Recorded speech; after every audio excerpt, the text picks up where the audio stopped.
Any question?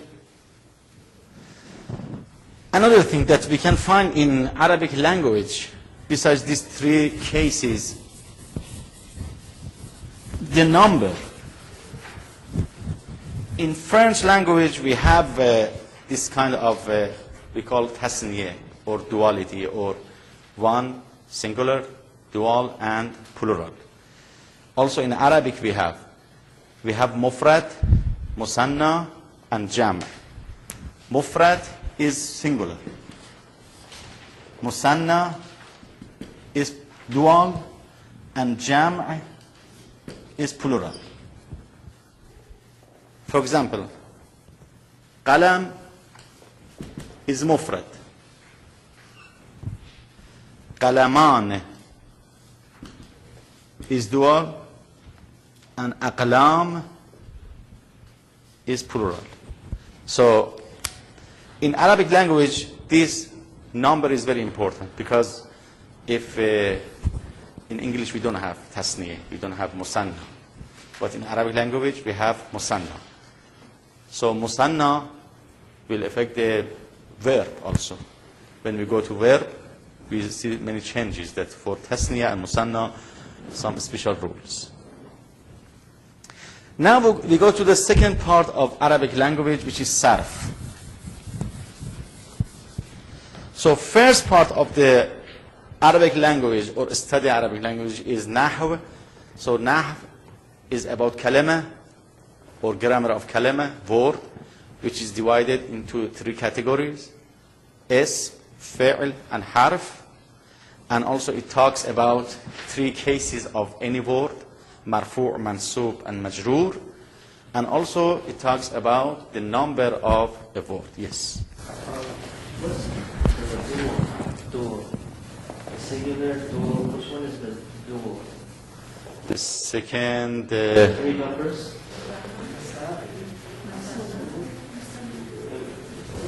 In nahw or in...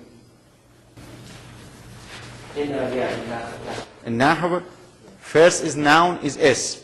No, the singular. Oh, okay. Singular, dual, and plural. Dual means musanna. Dual, it comes from two, which is musanna. You see, in Arabic, in English we have only singular and plural. Okay, singular, book, plural, books. But in Arabic we have the third case. In Arabic we have book, which is singular, or kitab. We have dual, which means two books. And then three and more, which is plural. So it is only in Arabic we have this kind of things, dual, which is, when I say, for example, ja'a, let me give you an example. If I say ja'a, I understand from this word, or this is verb, which means came. Okay? Ja'a means one person came. When I say ja'a, two person came. When I say ja'u means three and more. So in Arabic language we have dual, we have this ja'a.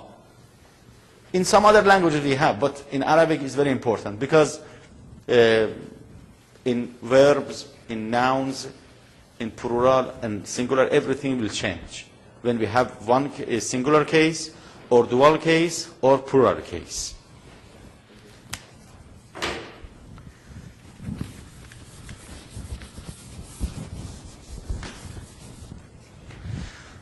Okay, sarf. Could you please read the sarf? What is sarf? The taking of transact or tasrif is the process of changing the pattern that comes upward in order to derive the meanings. As in many other Semitic languages, Arabic word formation is based on an usually transconsonantal root, which is that a word in itself accompanies the descendancy core. Hence, one root word can become the source of literally hundreds of derivatives. Very good. Okay, you see, sarf or tasrif means any changes to study any changes in a word. When we have a word, for example, there are different changes. We have all these changes in all languages. But in Arabic, there's a system for any changes. For example, let me give you 3 examples. كتب, يكتب, كتاب, مكتوب. Okay. When you see these 4 words, okay, these 2 words are verb, and these 2 words are noun.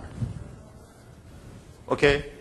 So sarf is not only for verb, is not only for noun, for both of them.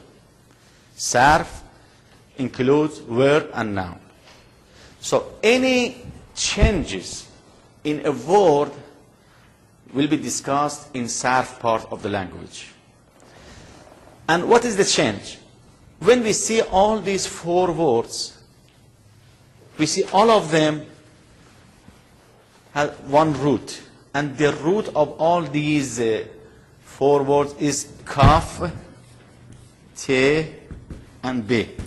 Kataba. So the root of all these words are 3 letters, which is kataba. So kataba, you can find this root here, kitab. You can find this root here, yaktubu. You can find this root here, kataba. You can find this root in maktub. So in sarf, we will go and find the roots. We have a group of words which is similar, and they have the same root. So we can find this root, and we can see the changes that happen in a root. So this is sarf. So sarf is a language, is a science of finding the root of the words in Arabic language. Now, in traditional seminary or study of language, there are different kind of texts and books that is usually, even now in Hause or in university, they study these books. And I introduce some of them here, so it helps us to refer to these books, to these texts, and to understand more about Nahw and Sarf. As you know, this class and this course is introduction, is to know, just have a general knowledge and information about Nahw and Sarf and Arabic language and grammar. So I introduced some books. Now we go to text. Could you please read the text and give us some information about the books? Popular grammar works used at Hausa are all the Hidayah fi al-Nahw, Sharh ibn Aqil, and the Nahw al-Wadih, or Nahw al-Wadih. Ahsan. For Arabic morphology, there is the Mabadi al-Arabiyya and Kitab al-Tasrif. And for rhetoric, al-Balagha al-Wadihah is used. At advanced levels, the Nahj al-Balagha, sermons, letters, and sayings of Imam Ali alayhi salam, compiled by Sayyid al-Rabri, is used. Students whose primary language is English may want to consider the following texts as well, all of which can be purchased easily from Amazon and other online booksellers. Al-Kitab fi Ta'allum al-Arabiyya, textbook for beginning Arabic, 3 volumes with DVDs by Kristen Brustad, Mahmoud al-Batal, and Abbas al-Tunsi. An introduction to Quranic and classical Arabic and elementary grammar of the language